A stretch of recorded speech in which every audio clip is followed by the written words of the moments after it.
Tonight on Reporting Scotland, Theresa May says Nicola Sturgeon should stick to the day job and forget about a second Scottish independence referendum. Good evening. Theresa May has told the First Minister, Nicola Sturgeon, to concentrate on the day-to-day issues and forget any idea of a second Scottish independence referendum.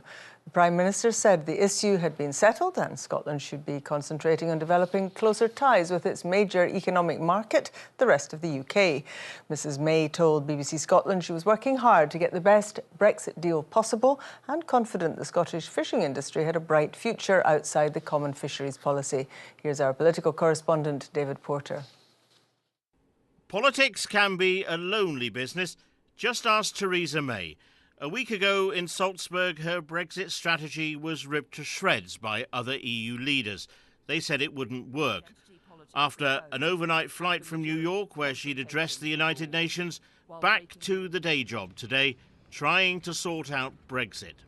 Scotland voted to remain, so does that mean Brexit should lead to a second independence referendum? We have been very clear, and I am clear, that the Scottish people voted in 2014. It's a clear vote. They wanted to remain in the United Kingdom. What I'm doing now is negotiating a deal with the European Union that's good for the whole of the United Kingdom.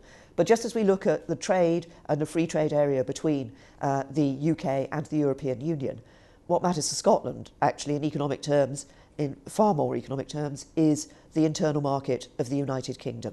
3, 4...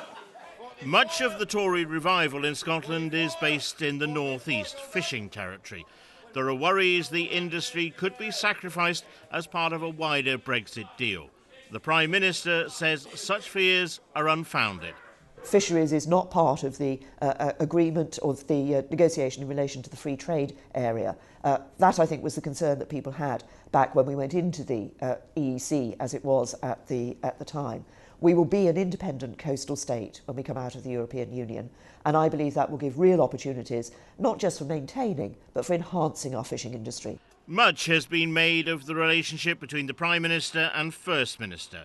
Theresa May was once famously described as a bloody difficult woman. Does she think that assessment also applies to the First Minister?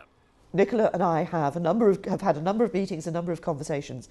What we do in those conversations, and what's important, is that we're frank with each other about the issues that we're dealing with. And I'm frank with Nicola that I believe that the best deal for Scotland in relation to Brexit is the deal that we're putting forward for the future relationship with the European Union. But in the end, it's the politics, not the personalities, that will prevail. Over the next few months, Theresa May's job is to get out of one union, the European one, but to keep Scotland in another one with the rest of the UK. No one says that will be easy. David Porter, reporting Scotland, Westminster.